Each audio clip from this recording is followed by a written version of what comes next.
सकलाय जगदिताय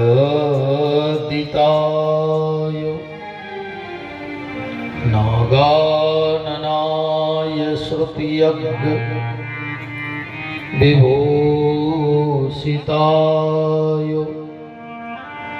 गौरीसुताय गणनाथ नमो नमस्ते। गंगातरंगरमणी जटाकलापं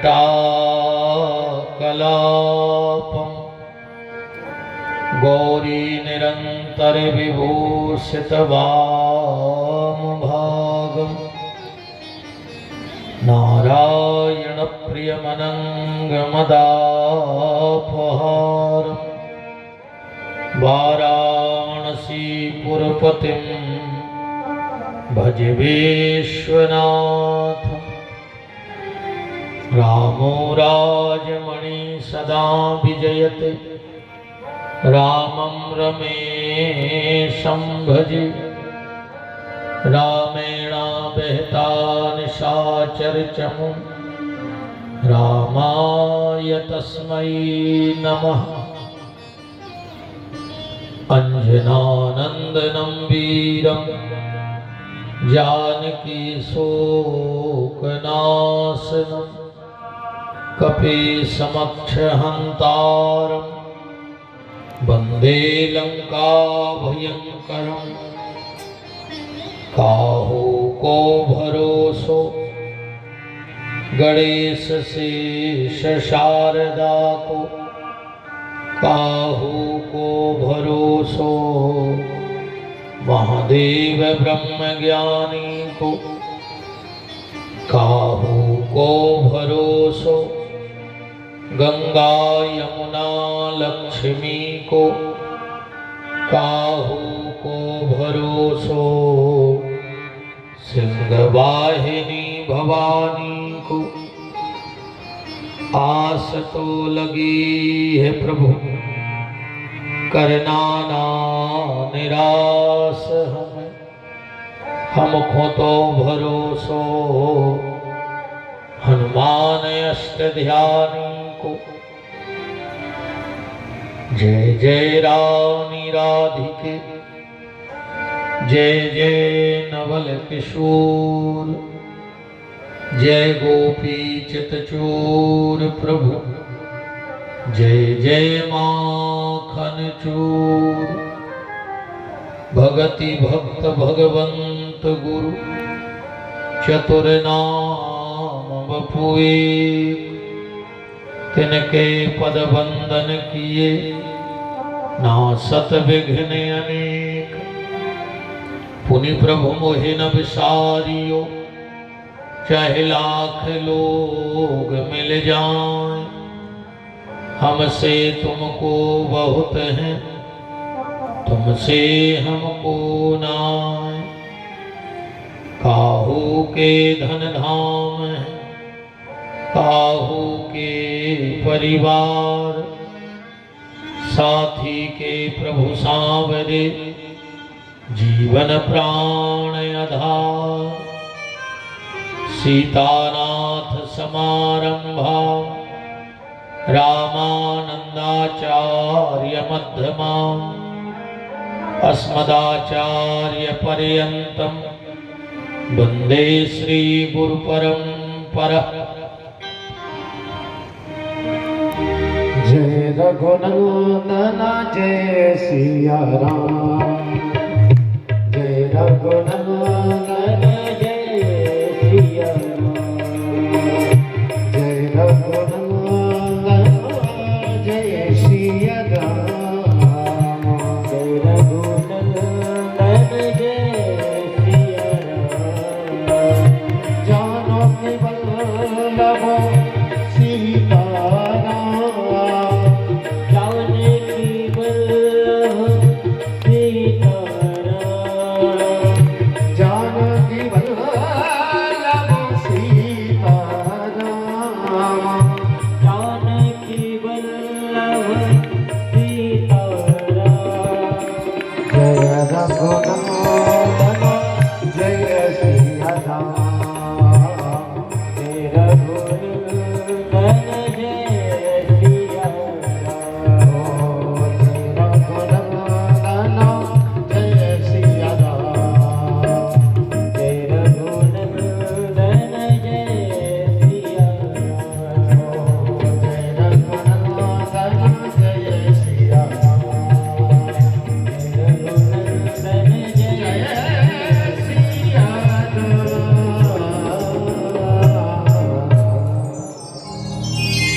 सीताराम भूत भावन चंद्रमौली शशि शेखर गणदानी महाप्रलयंकर राजाधिराज वंतिकानाथ महामृत्युंजय देव बाबा महाकाल अनंतानंत बलवंत वीतराग संत श्री हनुमंत लाल जी महाराज की भावभीनी उपस्थिति में भगवती बंजारन की महती कृपा करुणा से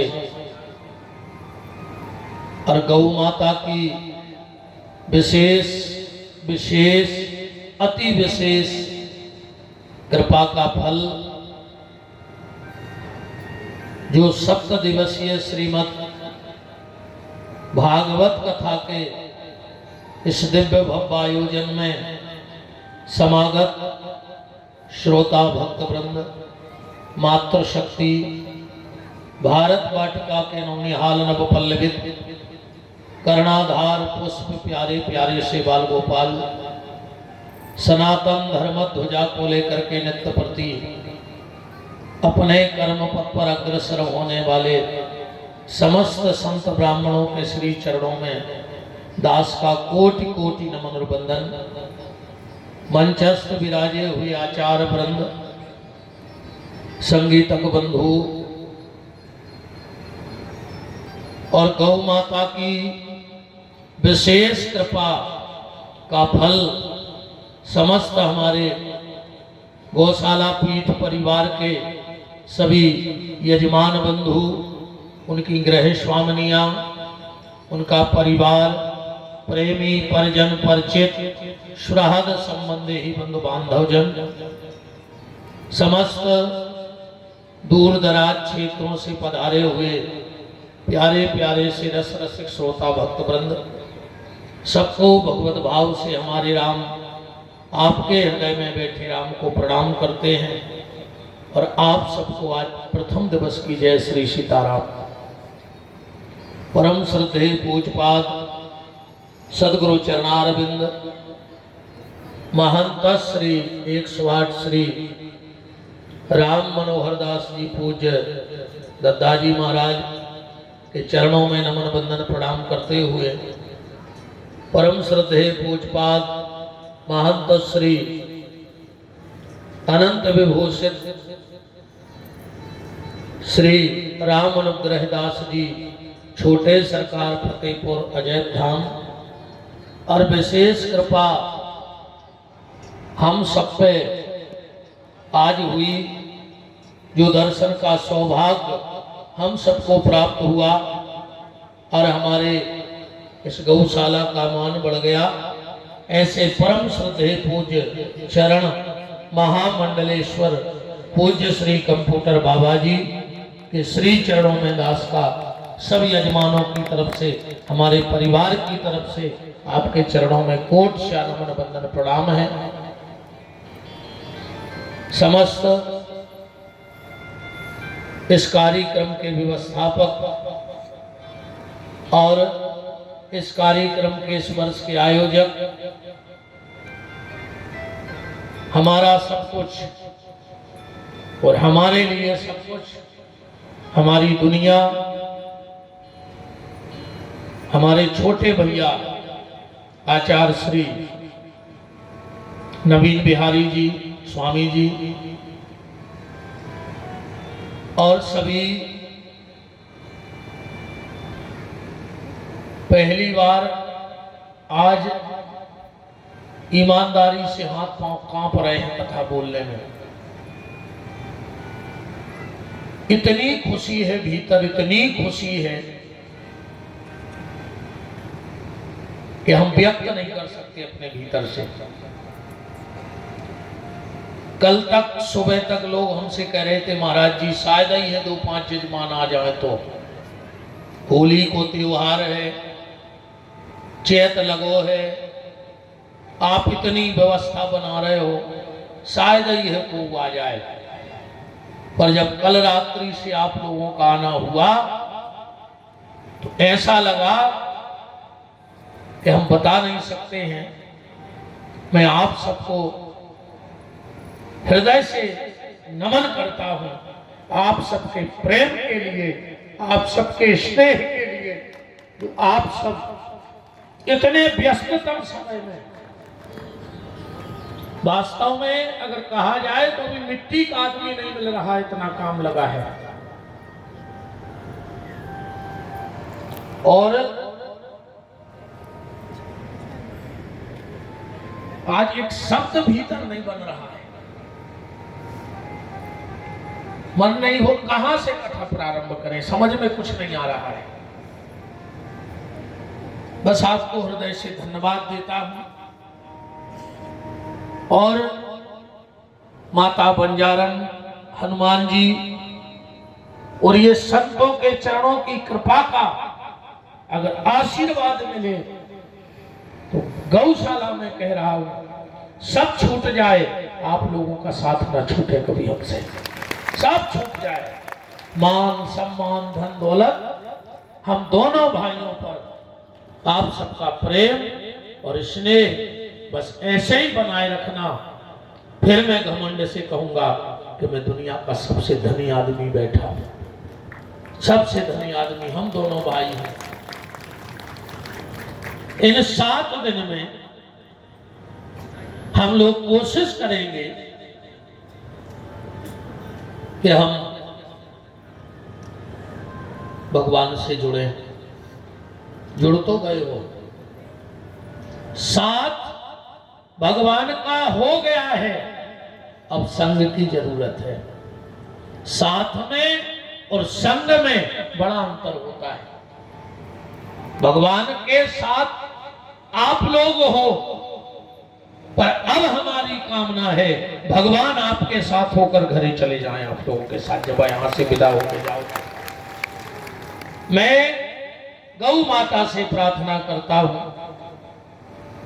आप लोगों को भगवान सबको महंगी घड़ी देवे, पर कभी दुख की घड़ी न देवे। परमात्मा महंगी घड़ी सबके हाथ में हो, पर दुख की घड़ी किसी के हाथ में ना हो। और जब भी भगवान आपको घड़ी देवे तो ऐसे सत्संग की घड़ी देता रहे तो जीवन धन्य हो जाएगा।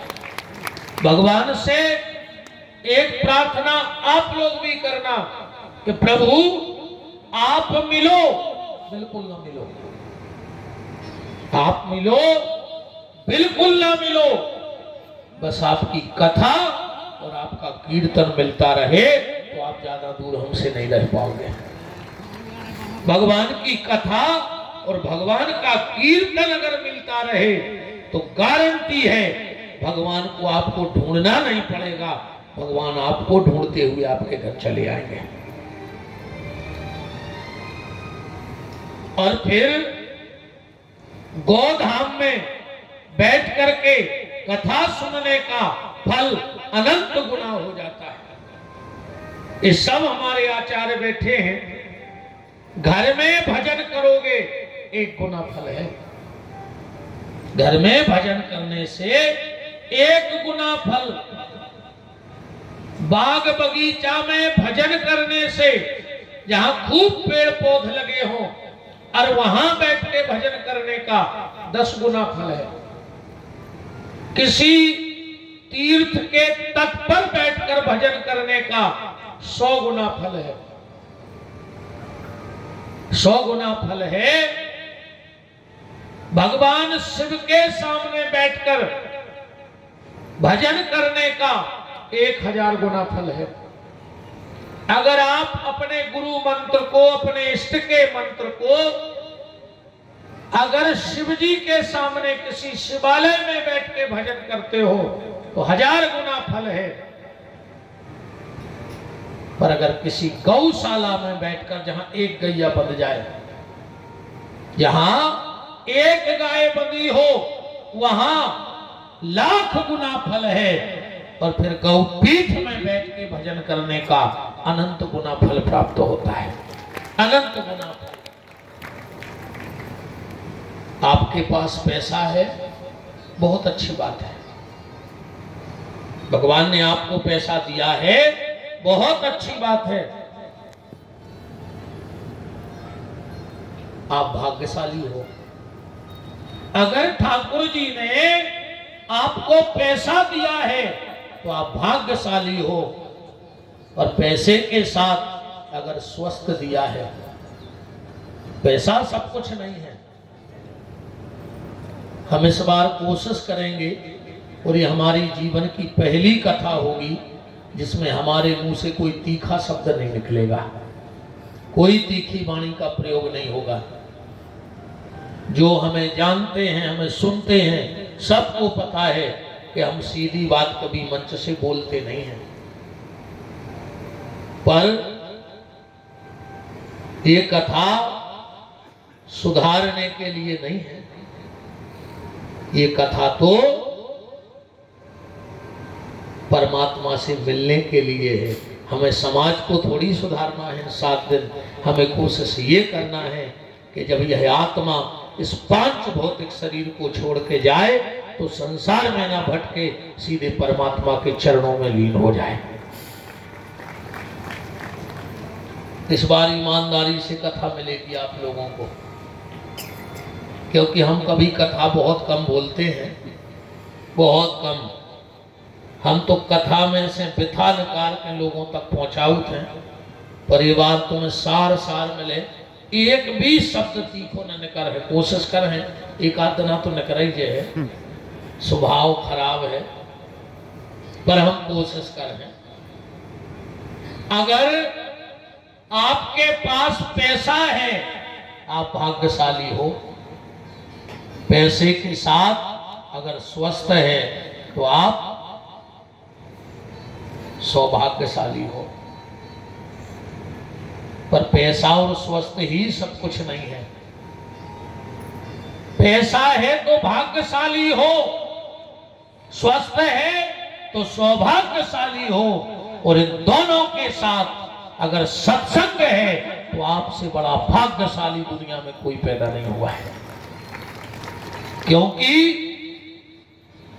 सारा सब कुछ जो तुम्हारे पास है वो सब यहीं रह जाएगा।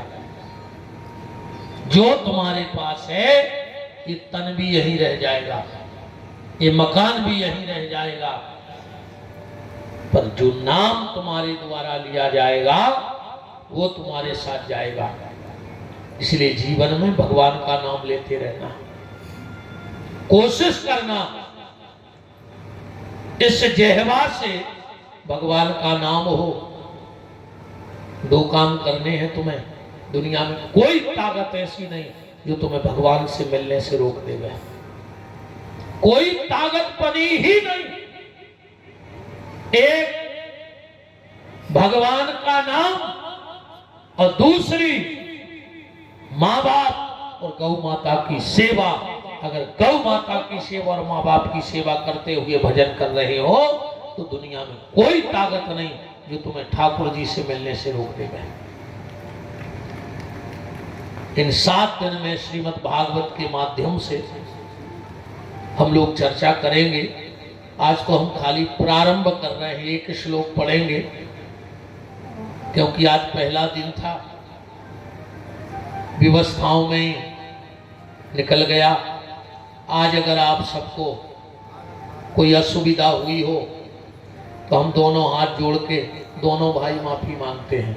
कोई किसी को भी कोई असुविधा हुई हो, कोशिश करेंगे कि शाम के बाद कोई असुविधा ना हो आपको, क्योंकि आप सब समझदार हो। निवेदन, आज से सब व्यवस्थाएं शाम के बाद सुचारू रूप से हो जाएंगी। थोड़ी कलश यात्रा भी विलंब हो गया, पर जोई राम सोई राम अच्छो भव, जो होते अच्छे को होते।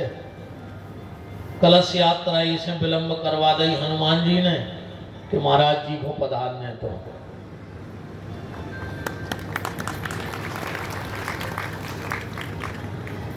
संत चरण, गौ चरणों की रज और भगवान का चरणामृत, ये तीनों चीजें बड़ी दुर्लभ हैं। गैया के चरणों की रज जिस पे पड़ जाती है, कंस ने भगवान को लेने वृंदावन में पहले क्रूर ही क्रूर भेजे। पूतना क्रूर, सक्टासुर क्रूर, अघासुर, बकासुर सब क्रूर, पर ये कब गए? आप कथा सुनते हो, ये दोपहर में गए। और दोपहर में कभी भी एक साथ न जंगल में गाय जाती है और न जंगल से आती है। ये दोपहर वाले राक्षस थे सब। कंस ने एक दिन विचार किया कि भगवान को जीवन में कैसे लाए। कौन लाया कंस के पास भगवान को? अक्रूर था तो क्रूर। पर जब कब गए अक्रूर जी वृंदावन? कथा आप सब जानते हो। कब गए? शाम के वक्त। और जैसे ही अक्रूर जी पहुंचे उसी समय जंगल से सारी गौ माता आ रही थी। और जब गौ माता के चरणों की रज उड़ी, अक्रूर पे जो क्रूर था उस पे चरणों की रज गिरी और वो क्रूर अक्रूर बन गया। क्रूर माने बुरा मन, अक्रूर माने सुंदर मन। और जब सुंदर मन से भगवान को लेने जाओगे तो निश्चित भगवान तुम्हारे जीवन में पधार जाएंगे। एक गौ के चरणों की रज, एक संत के चरणों की रज और भगवान के चरणामृत, ये भाग्य से नहीं मिलते, ये तो परम सौभाग्य से मिलते हैं। इसीलिए कलश यात्रा, क्योंकि जो यहाँ होता है वो गौ माता की कृपा से होता है। कुल गौ माता की